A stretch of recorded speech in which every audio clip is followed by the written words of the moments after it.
Em todas essas revelações da presença divina, a glória de Deus se manifestava por meio de Cristo, não somente por ocasião do advento do Salvador, mas através de todos os séculos após a queda e a promessa de redenção. Deus estava em Cristo reconciliando consigo o mundo. Cristo era o fundamento e centro do sistema sacrificial, tanto da era patriarcal como da judaica. Nós vamos ver agora. Cristo, queridos, ele sempre apareceu no Antigo Testamento. Vamos ver isso aqui, ó. Lá no livro de Gênesis, nós vamos ver uma aparição de Cristo aqui, ó. Gênesis capítulo 16. Vamos ver o verso 6. Disse Abrão a Sarai: Eis que tua serva está na tua mão, faze-lhe o que é bom aos teus olhos. E afligiu a Sarai, e ela fugiu de sua face. E o anjo do Senhor a achou junto a uma fonte de água no deserto, junto à fonte no caminho de sul. E disse: Agar, serva de Sarai, de onde vens e para onde vais? E ela disse: Venho fugida da face de Sarai, minha senhora. Então lhe disse o anjo do Senhor: Torna-te para a tua senhora e humilha-te debaixo de suas mãos. Vamos parar aqui. Queridos, muitas vezes quando a gente vê o anjo do Senhor no Antigo Testamento, algumas traduções até trazem essa palavra anjo com A maiúsculo, porque ali era o Senhor ali. Nós vamos ver que essas aparições no Antigo Testamento, quando a Bíblia fala desse anjo do Senhor, você vai ver que é o próprio Cristo ali. Por quê? Vamos continuar aqui. Verso 10. Disse-lhe mais o anjo do Senhor. Tem alguma tradução que vem anjo com A maiúsculo? Tem algumas, está vendo? Aqui. Na King James. Então, tem umas que botam o A maiúsculo, porque aqui não é um anjo criado. A palavra anjo significa mensageiro. Aqui é o próprio Senhor. Vamos ver aqui. Disse-lhe mais o anjo do Senhor: Multiplicarei sobremaneira a tua descendência, que não será contada por numerosa que será. Quem foi que disse isso a Abraão? Percebe? Aqui é uma promessa do próprio Deus. Verso 11. Disse-lhe também o anjo do Senhor: Eis que concebeste e darás à luz um filho, e chamarás o seu nome Ismael, porquanto o Senhor ouviu a tua aflição. E ele será homem feroz, e a sua mão será contra todos, e a mão de todos contra ele, e habitará diante da face de todos os seus irmãos.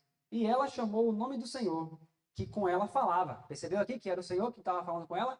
Ela percebeu que ali não era um anjo criado. Ali era o próprio Senhor. Por isso que a King James coloca esse anjo com A maiúsculo. Por isso que ela diz, ó, verso 13. E ela chamou o nome do Senhor que com ela falava. Aí ela, quando ela vê esse anjo do Senhor, ela diz assim, ó: Tu és o Deus que me vê.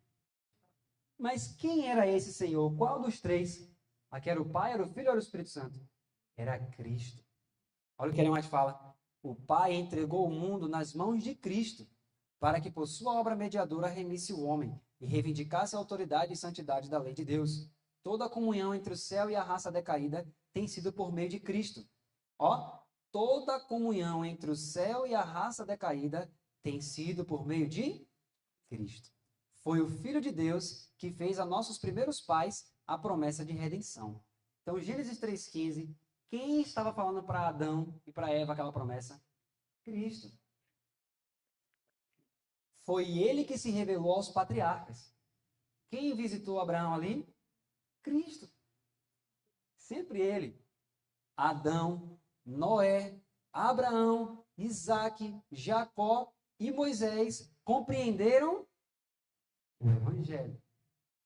O que nós estamos falando. O Evangelho é a nova aliança. Eles entenderam. Esperavam a salvação por meio do substituto e fiador do homem. Esses santos homens da antiguidade entretinham comunhão com o Salvador que viria ao nosso mundo em carne humana. E alguns falaram com Cristo e os anjos celestiais face a face. Que privilégio, queridos. Então veja, aqui em Gênesis 16, Agar viu face a face. Olha agora Gênesis capítulo 22. Gênesis 22, quando Abraão vai entregar Isaac, olha o que acontece. Verso 10. Estendeu Abraão sua mão e tomou o cutelo para imolar seu filho. Mas o anjo do Senhor lhe bradou desde os céus e disse: Abraão, Abraão. Veja que aqui fala primeiro o anjo do Senhor. E ele disse: Eis-me aqui. Então disse: Não estendas a tua mão sobre o moço e não lhe faças nada, porquanto agora sei que temes a Deus e não me negaste o teu filho, o teu único filho. Deus tinha dito, vá e faça o sacrifício do seu filho. Me entregue seu único filho. Quando ele vai entregar, o anjo aparece e fala, e aqui não era o anjo criado, era o próprio Senhor. Agora eu sei que você não vai me negar o seu filho. Quem é que estava aqui? Quem foi que apareceu para Abraão, segundo o Espírito de profecia? O Senhor Jesus. Olha só, tem mais textos, olha o que ela diz. Cristo não somente foi o guia dos hebreus no deserto. Aí ela coloca, ó, olha o anjo com a maiúsculo. O anjo em quem estava o nome de Jeová e que, velado na coluna de nuvem, ia diante das hostes. No livro A Verdade sobre os Anjos, ela diz que naquela nuvem que estava ali separando os israelitas dos egípcios, Cristo estava em cima da nuvem. Mas foi também ele que deu a Israel a lei. Então, quem é que estava ali no pé do monte que fez o monte fumegar? O próprio Jesus. Você entende porque lá no Sermão do Monte, Cristo sobe de novo em um monte para falar os princípios da lei. Porque lá atrás ele tinha feito isso. Era ele que estava em cima do monte ali. Em cima do Monte Sinai, ele entregou a lei. Depois, lá no Monte das Oliveiras, ele explicou aquela lei. Por entre a tremenda glória do Sinai, Cristo declarou aos ouvidos de todo o povo os 10 preceitos da lei de seu pai. Foi ele que deu a Moisés a lei gravada em tábuas de pedra. Que coisa maravilhosa. Foi Cristo que falou ao seu povo por intermédio dos profetas. Escrevendo para a igreja cristã, diz o apóstolo Pedro, que os profetas profetizaram da graça que vos foi dada, indagando que tempo ou que ocasião de tempo o Espírito de Cristo que estava neles indicava, anteriormente testificando os sofrimentos que a Cristo haviam de vir e a glória que se lhes havia de seguir. É a voz de Cristo que nos fala através do Antigo Testamento. Então, quando a gente rejeita o Antigo Testamento, quando a gente diz que é tudo uma besteira, que não precisa mais, que é tudo caduco, nós estamos desfazendo de quem? De Cristo. O Antigo Testamento também revela Cristo. Então, eu posso conhecer Jesus através do Antigo Testamento? Com toda certeza. Com toda certeza. Então, é a voz de Cristo que nos fala através do Antigo Testamento. O testemunho de Jesus é o espírito de profecia. Então, todos os profetas, eu ouço a voz de quem quando eu estou lendo os profetas do Antigo Testamento? A voz de Jesus. A voz de Jesus. A lei cerimonial foi dada por quem? Por Cristo. Então, perceba que isso muda tudo. Porque Cristo foi quem pensou, junto com o Pai e o Espírito Santo, eles que pensaram ali, naquilo tudo, para dizer, olha, é dessa forma que a gente vai educar eles. Percebe? Então, ali foi como Deus veio educando para fazer com que essa lei fizesse o que com os israelitas? Levassem ele para Cristo. A lei cerimonial foi dada por Cristo. Mesmo depois que ela não mais devia ser observada, Paulo apresentou aos judeus em sua verdadeira posição e valor, mostrando seu lugar no plano da redenção e sua relação para com a obra de Cristo. E o grande apóstolo declara gloriosa esta lei, digna de seu divino originador. O serviço solene do santuário tipificava as grandiosas verdades que seriam reveladas durante gerações sucessivas. Por isso que nós falamos de manhã. No santuário lá do Antigo Testamento, você vê a explicação que nós falamos de manhã sobre os pecados de ignorância, sobre outros pecados, pecados secretos, tudo isso está lá. Está lá, tudo bem explicadinho para a gente explicar. Por que muita gente não consegue entender? Porque quando a gente faz ano bíblico, para a gente muitas vezes o pior momento é quando chega em Levítico. A gente quer que passe logo, né? Porque a gente lê, mas a gente só vê um monte de coisas que na nossa mente muitas vezes, isso aqui já passou, para que eu vou estudar isso aqui?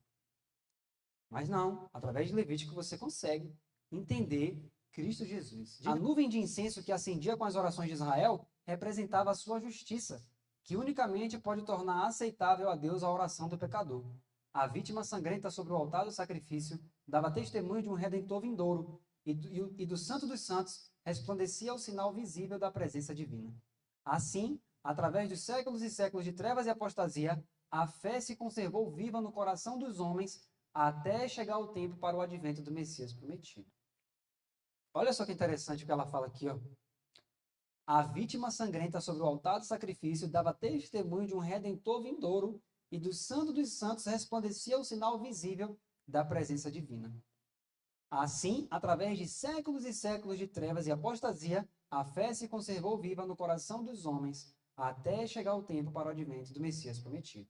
Ou seja, qual foi o destino, o destino da lei cerimonial? Todos os dias que você olhasse aquele cordeiro ali, você lembrar, sou eu que estou fazendo isso. Deus vai providenciar para mim a minha salvação. E eu posso ser salvo hoje. A salvação para eles era algo presente? Ou eles iam esperar só quando o Messias chegasse na terra? A salvação para eles era presente. Eles poderiam olhar o Messias ali como um Deus presente. Tanto que Jesus fez questão de aparecer várias vezes no Antigo Testamento para dizer o quê? Eu estou aqui, eu sou o Salvador de vocês. Entende? Então, eles sempre olhavam para o Messias, eles sabiam que eles viriam no futuro, mas eles já enxergavam o Messias presente ali para eles. Enoque andava com Deus. Lembra que a gente leu aquele texto, o Jonatas leu? Ele entendia que Cristo estava ao lado dele. Então, eles viam algo como algo real. O Evangelho de Cristo esparge luz sobre a economia judaica e dá significação à lei cerimonial, sendo reveladas novas verdades e sendo a que fora conhecida desde o princípio trazida para uma luz mais clara, tornam-se manifestos o caráter e propósitos de Deus em seu trato com o povo escolhido. Cada novo raio de luz que recebemos nos dá a compreensão mais clara do plano da redenção, que é a operação da vontade divina na salvação do homem. Vemos nova beleza e força na palavra inspirada, e com interesse mais profundo e absorvente, estudamos suas páginas. Olha o que ela está dizendo aqui em outras palavras. Se você estudar a economia judaica à luz do Evangelho, como a gente está fazendo aqui, pegar a história de Abraão, de Isaac, Jacó, Moisés e ler tudo aquilo que está escrito em Êxodo e Levítico, entendendo que o novo pacto já estava disponível para eles, você vai começar a enxergar nova beleza e força na palavra inspirada. E você vai ter mais o quê? Mais interesse para estudar. Muitas vezes nós não temos interesse em estudo da Bíblia por causa disso, ó. Porque a gente não consegue ver beleza e força. A gente normalmente faz nossos anos bíblicos e aí quando a gente volta, a gente pensa, as mesmas histórias. Mas quando você começa a enxergar nova beleza e força, você vai ter muito mais interesse para estudar. Muitos têm a opinião de que Deus colocou um muro de separação entre os hebreus e o mundo exterior, de que seu cuidado e amor, retirados em grande parte do resto da humanidade, centralizaram-se em Israel. Lembra daquela história que eu contei de uma colega minha que falou isso para mim lá atrás? Como eu queria fazer parte do povo de Israel, mesmo sendo cristã. Porque essa é a ideia que a gente tem em geral, que Deus separou Israel e disse, olha, vocês são meu povo exclusivo, eu não quero mais ninguém. Mas abra Romanos 3 para você ver essa realidade que o Espírito de Profecia está falando. Olha só. Romanos 3:1. Qual é, pois, a vantagem do judeu? Ou qual é a utilidade da circuncisão? Muita, em toda maneira. Porque, primeiramente, as palavras de Deus lhe foram confiadas. Essa palavra confiadas aqui, no livro de Romanos, o Evan fala isso.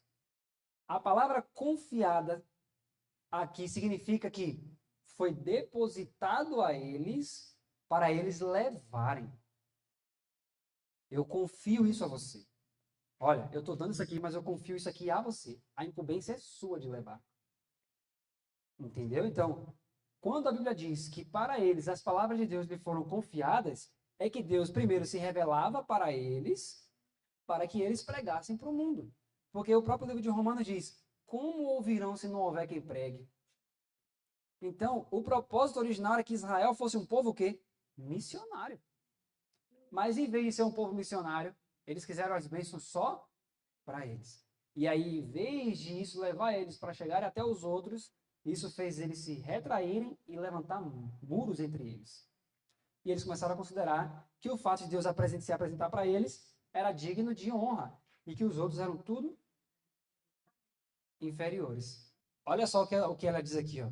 Mas não era intuito de Deus que seu povo levantasse uma parede separatória entre si e seus semelhantes.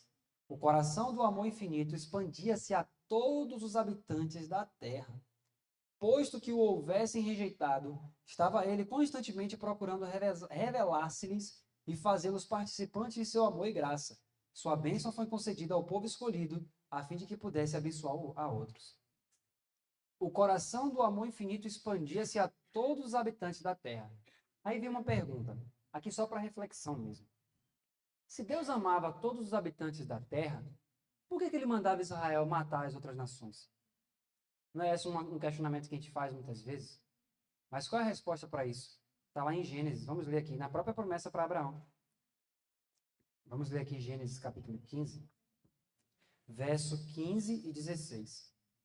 Diz assim, ó: E tu irás a teus pais em paz, em boa velhice serás sepultado, e a quarta geração tornará para cá, porque a medida da injustiça dos amorreus não está ainda cheia.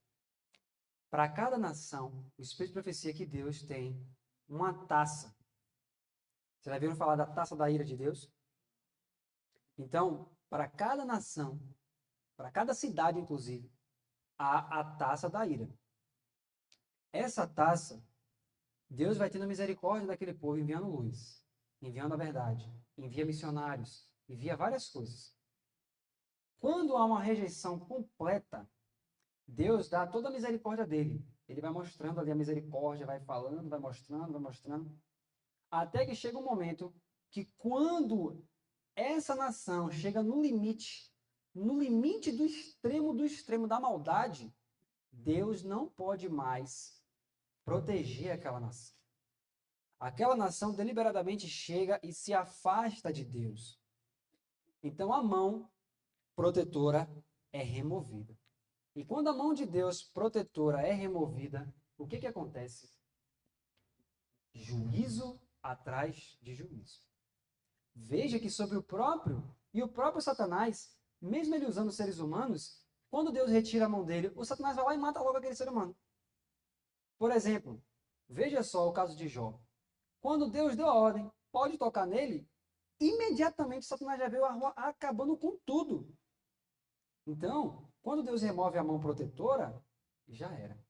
Agora, quando ele usava o povo de Israel para fazer isso, quando ele mandava entrar, é por causa de que aquela nação ali chegou ao limite da maldade, não tinha mais como Deus interceder por aquela nação. Deus intercedeu o tempo todo.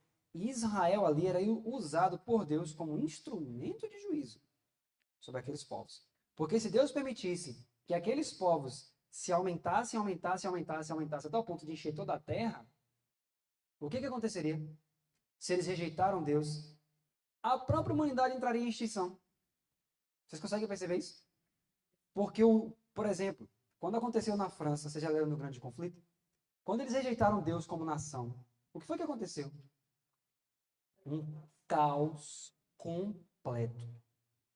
Um matava o outro porque pensava assim, bom, se os 10 mandamentos foram retirados como princípio, não adulterarás não existe. Então eu posso adulterar. Então as pessoas, imagine, a pessoa ia para o trabalho, a esposa ficava em casa, ou então o marido ficava em casa, mas ele sabia que ninguém ao redor tinha mais o pudor que existia antes, porque foi removido. E aí a pessoa ficava um com ciúme do outro, ia lá e puf, matava. Mas matar não era crime, então se matar não é crime, então todo mundo pode sair matando. Então imagine que loucura. Agora imagine isso no planeta inteiro. Percebe? Então, Deus tinha que tirar aquilo dali. Deus chegava e removia a restrição da misericórdia. Vou dar um exemplo de uma pessoa na Bíblia que alcançou, que a taça encheu para ele. Saul. Deus falou várias coisas para Saul, não falou? Saul toda hora dando desculpa. Ah, não, mas é assim. Ah, não, mas foi por causa disso. Mais isso, mais isso, mais isso. Até que a Bíblia disse. Deus não falou mais com Saul por meio de Urim, nem pelo Tumim, nem pelos profetas, nem por nada. O que foi que ele fez? Para piorar o pecado dele, ele foi procurar a feiticeira de Endor. E aí fez abominações diante do Senhor. E o que aconteceu com ele? Morreu. Exato. Quem mais? Várias pessoas chegou a um ponto que a taça se encheu para elas. Herodes. Lembra de Herodes, que foi comido? Posto que houvessem rejeitado, estava ele constantemente procurando revelar-se-lhes e fazê-los participantes de seu amor e graça. Sua bênção foi concedida ao povo escolhido, a fim de que pudesse abençoar a outros. Por isso que ele diz, não oprimam o estrangeiro, não oprimam eles, porque eles são como vocês. Não tem diferença nenhuma. A única diferença é que vocês têm a ordem de levar a mensagem para eles. Mas quando eles aceitassem, Deus consideraria eles como judeus, como irmãos. Mas eles pensaram que não, eles pensaram que de forma nacional, quem não nascesse da descendência da carne de Abraão não tinha história nos pactos. Eles não entenderam. Não entenderam nada. Deus chamou Abraão, fê-lo prosperar e o honrou, e a fidelidade do patriarca foi uma luz para o povo em todos os países de sua peregrinação. Abraão não se excluiu do povo em redor de si. Manteve relações amistosas com os reis das nações circunvizinhas, por alguns dos quais ele era tratado com grande respeito. E sua integridade e abnegação, seu valor e benevolência estavam a representar o caráter de Deus. Na Mesopotâmia, em Canaã, no Egito e mesmo aos habitantes de Sodoma, o Deus do céu foi revelado por meio de seu representante. Ele nunca levantou barreiras entre ele e o povo, mesmo o povo ímpio dos habitantes de Sodoma. No livramento de Israel do Egito, espalhou-se amplamente o conhecimento do poder de Deus. Tremeu o povo belicoso da fortaleza de Jericó. Ouvindo isso, disse Raabe: desmaiou o nosso coração, e em ninguém mais há ânimo algum, por causa da vossa presença, porque o Senhor vosso Deus é Deus em cima nos céus e embaixo na terra. Imagine, gente, povos extremamente pagãos, violentos, ímpios, mas quando o povo de Deus se voltava para Deus e Deus começava a fazer as coisas, veja que eles não se sentiam nem animados para ir contra eles. Não tem nem ânimo. Para que a gente vai sair contra esse povo? A gente já sabe que a gente vai perder. Lembra a promessa de Isaías? Um porá correr. Vocês lembram dessa promessa? Tem outra, Isaías 60:22, que fala assim, ó, o menor virá a ser 1000 e o mínimo uma nação forte. Deus está dizendo assim, ó, um só de vocês vai ser suficiente para pôr em fuga 1000. São promessas que a gente muitas vezes nunca experimentou em nossa vida, né? Mas está lá para a gente experimentar. Séculos após o êxodo, os sacerdotes dos filisteus lembravam ao seu povo as pragas do Egito e os advertiam a não resistirem ao Deus de Israel. Gente, olha isso, gente. Séculos após o êxodo, os sacerdotes dos filisteus lembravam ao seu povo as pragas do Egito e os advertiam a não resistirem ao Deus de Israel. Eles diziam, rapaz, não se mete com esse povo, não. Eles tinham sacerdotes pagãos. Então, eles diziam, gente, não se mete com esses israelitas aí, porque se meter com eles, o Deus deles vai entrar em ação. E ai de nós se esse Deus entrar em ação contra nós. Então, Deus, queridos, ele continua sendo Deus hoje ou não? Continua. Se nós que temos essa mensagem para proclamar ao mundo, se a gente levar ela realmente deixando Deus tomar a frente da obra, se nós formos como Deus queria que eles fossem, será que mesmo essas nações pagãs aí, mesmo toda essa fúria do maligno aí, será que quando eles verem o que Deus pode fazer por nós no alto clamor, será que eles vão ter ânimo para se levantar contra o povo de Deus também? Ele mais fala que a igreja pode se levantar de forma que eles vão sair como um exército terrível. Agora, como é que a gente vai sair se o exército não for unido na mensagem? Por isso que precisamos estudar essa mensagem. Deus chamou Israel e o abençoou e exaltou, não para que pela obediência à sua lei recebessem eles unicamente o seu favor, e se tornassem os exclusivos recipientes de suas bênçãos, mas a fim de revelar-se por meio deles a todos os habitantes da terra. Foi para a realização desse mesmo propósito que ele os mandou conservar-se distintos das nações idólatras em redor deles. Então, você vai ver realmente na Bíblia Deus dizendo, olha, não se misture com esse povo. Mas não era no sentido de vocês são melhores do que eles. Era no sentido de não absorver o que deles? A cultura. Deus falava do corte do cabelo. Por quê? Porque os pagãos, eles faziam o quê? Eles faziam certos desenhos na cabeça que simbolizavam a adoração aos deuses deles. Então, para que os israelitas não ficassem vendo aquilo, dizem, rapaz, esse corte aí ficou legal, essa moda aí. Vou fazer um igual. Deus falou, ó, não se misture com isso. A barba, o estilo da barba também. Por quê? Deus dizia, olha, essa cultura deles, não que necessariamente aquele corte de barba era errado, mas era por quê? Porque se eu cortasse minha barba daquele jeito e alguém me olhasse e dizer o quê? Eis um adorador de Mamon. Vocês entendem isso? Tudo é uma mensagem. Talvez hoje, o que vai me colocar parecido com o mundo não seja talvez a minha barba, mas talvez o estilo de roupa que eu uso. A pessoa vai bater o olho em mim e vai dizer assim, rapaz, isso aí é mundano. É ou não é? O próprio uso o meu linguajar nas redes sociais. O meu linguajar, eu estou usando até palavrão. Que eu assisto tanta coisa na internet, vejo tanto vídeo do povo xingando, que aquilo eu absorvi e falo como um pagão. Por isso que Deus diz, ó, se separe deles. Então, separar-se de Babilônia não é só fisicamente, mas eu posso hoje estar com Babilônia portátil na palma da minha mão. Posso ou não posso? Posso. Eu posso ver tanto vídeo de Babilônia, que a forma de Babilônia falar dos babilônios, eu, no campo, absorvo. Aí as gírias que Babilônia usa, eu estou usando. É ou não é? Então é isso que quando Deus fala assim, ó, para se separar, não é para dizer, olha, vocês são melhores do que eles. Venham para cá, porque eu vou derramar toda a minha bênção sobre vocês, e eles não, deixa eles para lá. Não. Deus só dizia, olha, aquele povo precisa enxergar nesse Deus de vocês um Deus diferente, um Deus terrível, e vocês são meus representantes. Então se separem, para que quando vocês forem lá pregar para eles, eles digam, uau, eu nunca vi isso. Não era assim na vida de Enoque? Enoque fazia o quê? Muito antes de existir o povo de Israel, o que é que Enoque fazia? Morava no campo, ia pregar nas cidades. E as pessoas viam em Enoque a diferença.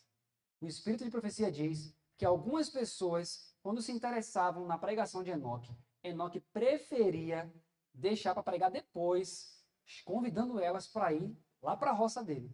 Por quê? Porque ele sabia que, às vezes, a mesma pregação que você falar dentro de uma cidade e no campo tem efeito diferente. Porque lá na cidade, aquela barulheira, aquela coisa toda, a pessoa não vai ter tempo, muitas vezes, de raciocinar tranquilamente. Então, o que é que ele fazia? Ele convidava, meu irmão, vamos lá para a minha roça. Chegava lá, ele ensinava os princípios e muitos se converteram assim. Muitos se converteram antes do dilúvio dessa forma, pela pregação de Enoque. Né? Então, olha só que coisa maravilhosa, queridos. Tem alguma diferença do chamado de Enoque para esse chamado aqui do povo de Israel? E esse chamado tem alguma diferença para o chamado dos Adventistas do sétimo dia? Deus sempre tratou da mesma maneira. Então você vê que a lei cerimonial, os ritos, os símbolos, as cerimônias, foi para educá-los em como fazer as coisas. Como chegar o hino. Diz-me como devo andar para ser qual Cristo. Então o símbolo é para isso. Olha, é assim, assim, assim, assim, assim. E conduzir a Cristo. Louvado seja Deus por isso, né? A idolatria e todos os seus pecados que seguem seu cortejo são aborrecíveis a Deus. E ele ordenou ao seu povo que se não misturasse com outras nações para fazerem o quê? O que é que diz Êxodo? Conforme as suas obras. E se esquecerem de Deus. Proibiu-lhes casamento com idólatras para que não acontecesse ser seu coração desviado dele. Por isso que Deus disse, olha, não se casem com mulheres de outras nações. Por quê, queridos? Deus já proibiu o chamado namoro evangelístico aqui. Por quê? Por quê, queridos? Ele já aqui já proibiu isso. Porque Deus sabia que se eles fossem atrás dessas mulheres, não era eles que iriam trazer elas para a vinha. Elas iam retirar eles de lá. Tanto é que na história de Balaão, quando ele viu quando o Balaque viu, né, que Deus estava ali com o povo dele, Balaão não conseguiu, né, amaldiçoar da forma como Balaque queria. Qual foi a ideia que ele teve? As mulheres. Coloca as mulheres lá. Como é que você acha que aquelas mulheres chegaram para chamar a atenção deles? Primeiro pela roupa. Depois o quê? A lisonja. Uau, vocês são homens de Deus, ó. Gente, a gente ficou sabendo que Balaão tentou ir contra vocês e não conseguiu. Que coisa maravilhosa, vocês são servos de Deus, olha só. E eles olhando para aquilo, Satanás aí? Então, por isso que Deus disse, olha, eles podem ou podem não ter pensado, olha só, ela veio para o arraial, ó, quer entrar na igreja, gente. Eles podem ter pensado isso ou não? Então Deus disse, não faça isso, não faça. Qual a maior prova? Salomão. O que aconteceu com Salomão? Com tantas mulheres e idolatria, daqui a pouco ele mesmo já estava lá, ó, se dobrando diante daquilo. E aí ele diz, ó, era perfeitamente tão necessário naquele tempo como é hoje, que o povo de Deus fosse puro e incontaminado do mundo. Deviam conservar-se livres de seu espírito, porque é ele oposto à verdade e à justiça. Mas não era intuito de Deus que seu povo, em seu exclusivismo de justiça própria, se subtraísse do mundo, de modo que nenhuma influência tivesse sobre ele. Então, não é se separar no sentido de não ter mais nenhuma influência sobre o mundo. É não absorver o que hoje para o mundo é normal. Quantas vezes você vai dar um estudo e as pessoas dizem assim, não, mas isso aí é normal. Por quê? Porque a cultura já foi absorvida. Já foi tudo absorvido.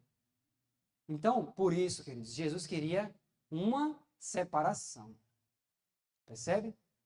Então, meus amados, quando nós olhamos para isso, nós começamos a entender. Então, qual foi o motivo da lei cerimonial?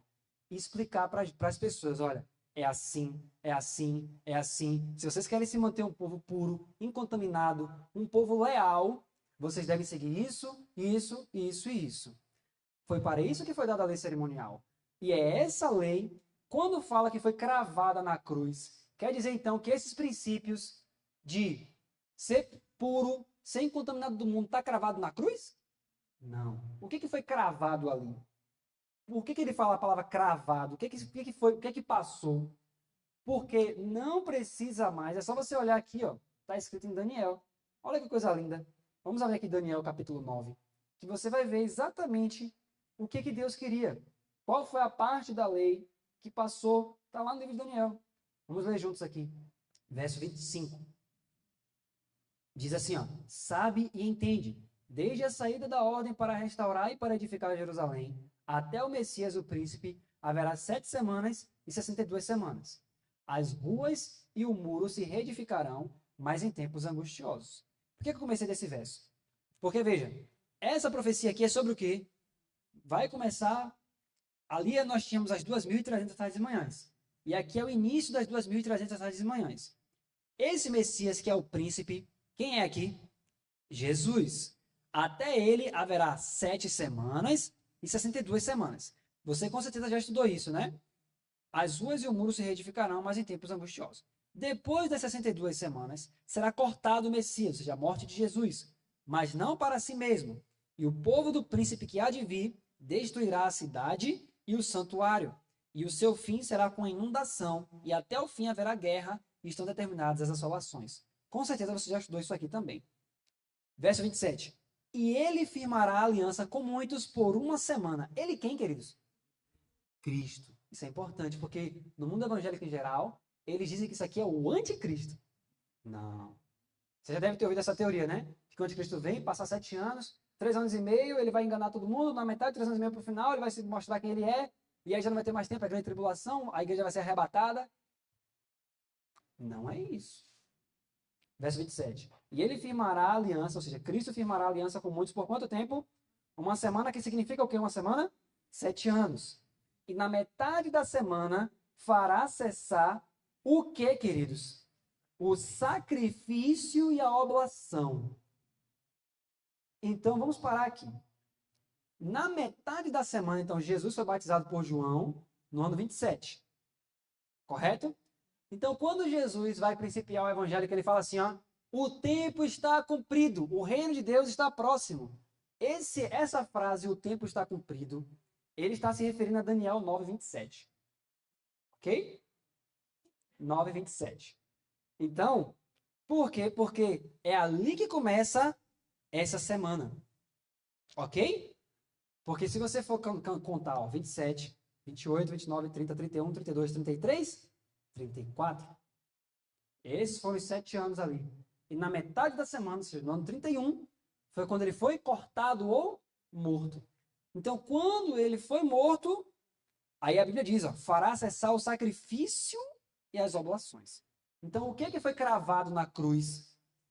Toda a parte do sacrifício, porque ele foi o sacrifício, e aquelas ofertas, aquelas oblações. Porque ele está fazendo isso por nós dentro do santuário. Ok? Então, por isso que aqueles ritos, aquelas cerimônias não fazem mais sentido, porque mudou a ordem. Era a ordem de Arão e agora voltou a ser a ordem de Melquisedeque. Deu para entender direitinho tudo isso, gente? Isso é maravilhoso entender, né? Como fica mais claro as coisas. Por isso que em Hebreus 10, você vai ver lá ele falando, quando há mudança de sacerdócio, necessariamente há mudança de lei. Como assim mudança de sacerdócio?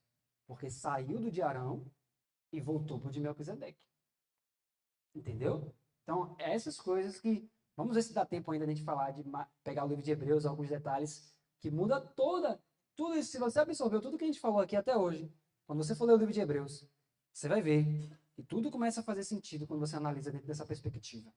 Mas nós vamos, pela graça de Deus, ter mais alguns momentos. Estamos quase no final dessa campal. Está passando muito rápido. Mas estamos, pela graça do nosso Senhor Jesus, vendo que o Senhor Jesus, ele é um bom educador. Ele será chamado maravilhoso conselheiro, Deus forte, Pai da eternidade e príncipe da paz. Ele vem aconselhando o seu povo. Ele tem dado o espírito de profecia em todas as épocas. E nós o temos até hoje. E que Deus continue nos guiando para que efetivamente sejamos esse povo que, guiados pelo Espírito de Jesus, que o Espírito de profecia, entramos na Canaã Celeste. Em nome de Jesus.